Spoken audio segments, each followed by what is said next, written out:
Lenna Nakauchi, and this is my second year in Bali. And what I'm focusing on this year is my performance arts, and that being hoop dance, fire dance, poi, a little bit of belly dance, and some other prop dancing or prop spinning. So working on performing here in Ubud and throughout Bali, and eventually creating a website and creating some demo videos and creating art and being an artist. That's what I'm focusing on this year, is inspiring others with my art. And I also manage and run a online business, and it's called 3-Day Cleanse, and it's a whole body cleanse that is distributed throughout the United States and Canada, and we also ship all over the world. So I run that online business, and I have an amazing life here in Ubud, and I cultivate my performance arts right now. I remember hearing that you took off from Ubud and went to Burning Man this year. Tell us a little bit about that experience. Burning Man was an amazing, life-changing experience for me. It was my first year, and it was amazing because I was connected with a man who runs a camp called Heart Tribe, and it was a perfect fit for the Ubud tribe vibe here. So a bunch of us Ubudians joined that camp, and it was a really nice vibrational match to the community. Like, it was a community feel, the food was really high vibe. There was a nice community space where everyone would chat and talk and give a massage and body work, energy work, and it was a really nice base to go out and explore all of the art and have, amazing random conversations with people. And I did a lot of exploring on my own, just checking out the art all over the playa and checking out the different camps, and talking with people from all over the world, also at Burning Man, for maybe the first time or maybe the 10th time. And how was the contrast going from the lush tropics of Ubud to the playa? It was definitely a contrast. It was not humid, it was more of a dry heat, and during the day I would say I was kind of used to being hot and sweating, but at nighttime it got really cold. So that was a bit of a contrast. And it was funny because in terms of dressing up, I felt like I kind of wore what I usually wear, maybe just a little bit more sparkle, but pretty much my normal clothes. That was kind of funny for me. And riding a bike was really nice, because I don't really ride a bike here in Ubud, and just having that freedom to wander around really slowly was wonderful, and not having cars and dogs everywhere was really wonderful. Yeah, that would be quite a big contrast. Yeah. Riding a bike in Bali, you take your life into your hands. Mm-hmm. Yeah. So, how long have you been doing the hoop dancing? Did you start before you came to Bali? Actually, this is a really beautiful story. Is hoop dance brought me to Bali. I started hooping a little over 2 years ago in the winter in Chicago in my living room, and it was after going to I think it was a full moon drum circle in Chicago, and I saw a girl hooping with an LED hoop. It's a hoop with lights in it, really bright lights with they make patterns, they're gorgeous. And I was looking for an art for myself, and I thought I could do that. I used to dance in high school, I could probably do that. So I had it in my mind, and then I went to a craft fair in Chicago, and my boyfriend at the time bought me a hoop. And I started learning online on YouTube, and there was a website where you can learn online.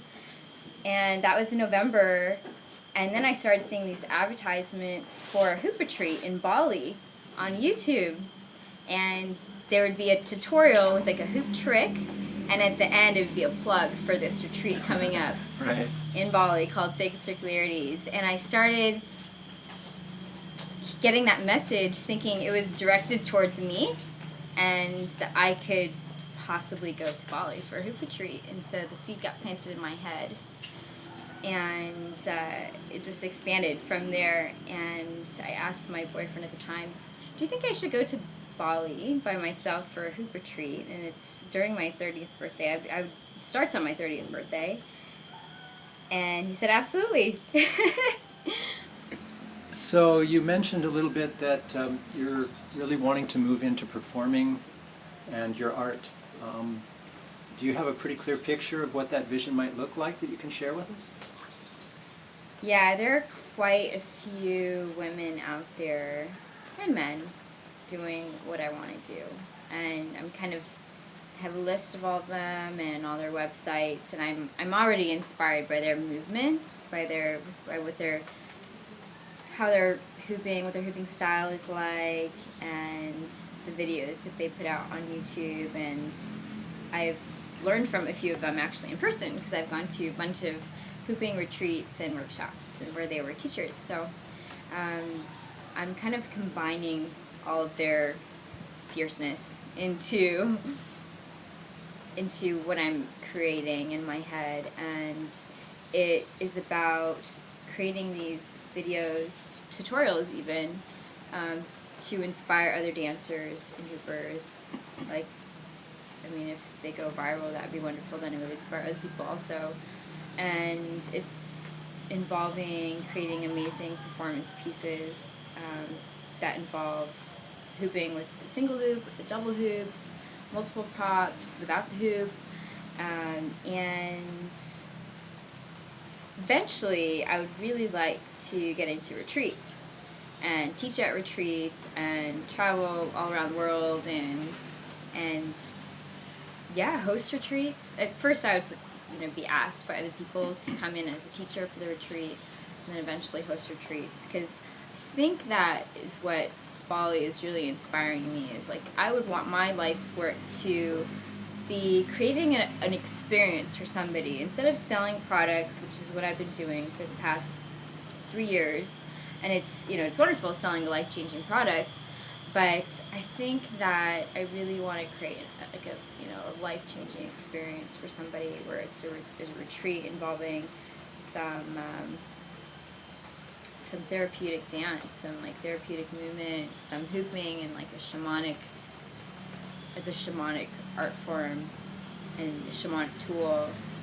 And I don't know, I'm sure this vision will be sharpened in the year to come, but it's all going to be for something bigger. I feel like this year, what feels really good though is to get some performing experience. So you've been location independent now for a while.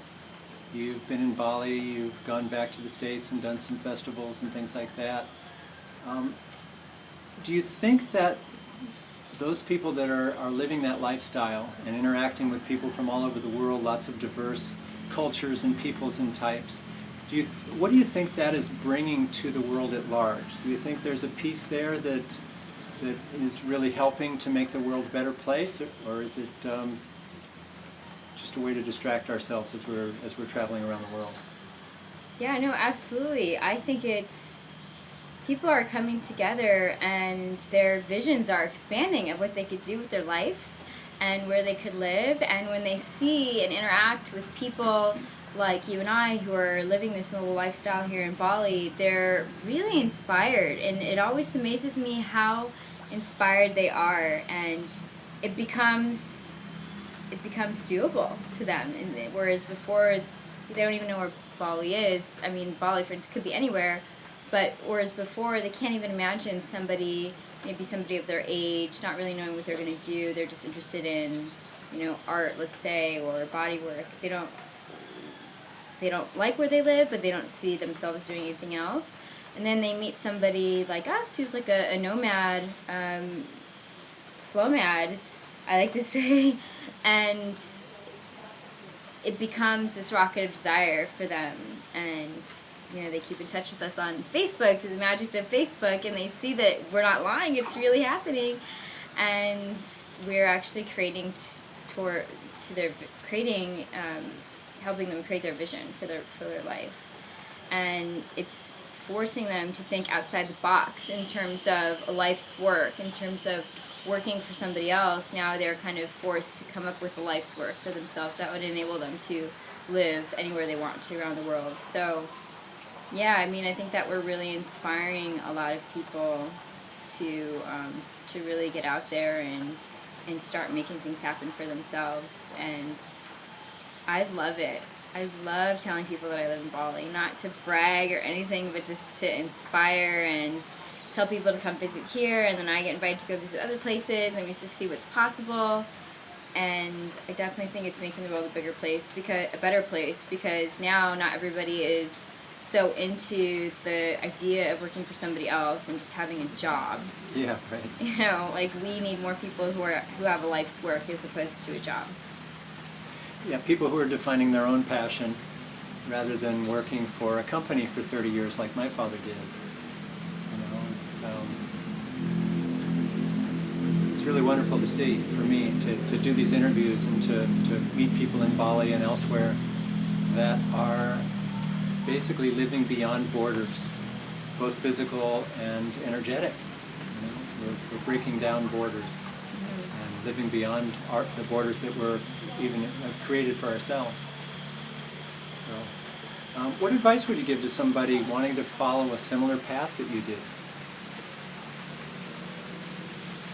I would say start writing down what you're good at and what you like to do, and start thinking of some possible work or, life's work that you could do, something that you could create that would offer people value. There's a really good book out there called Sacred Commerce, and that's a good book to read. There's the 4-Hour Workweek book that I always recommend everyone to read, just to kind of start getting you to think outside the box and start making connections with people wherever you feel pulled to live.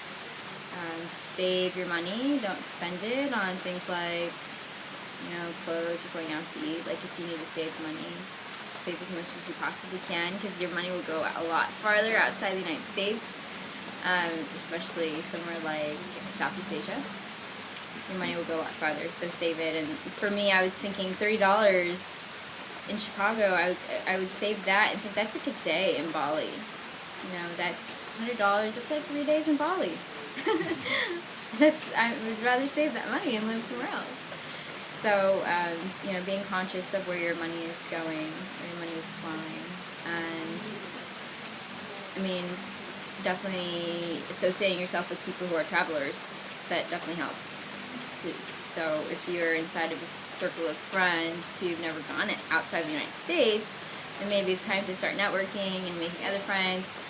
Go to a festival, go to, a conscious festival, and network with people there who have experienced traveling.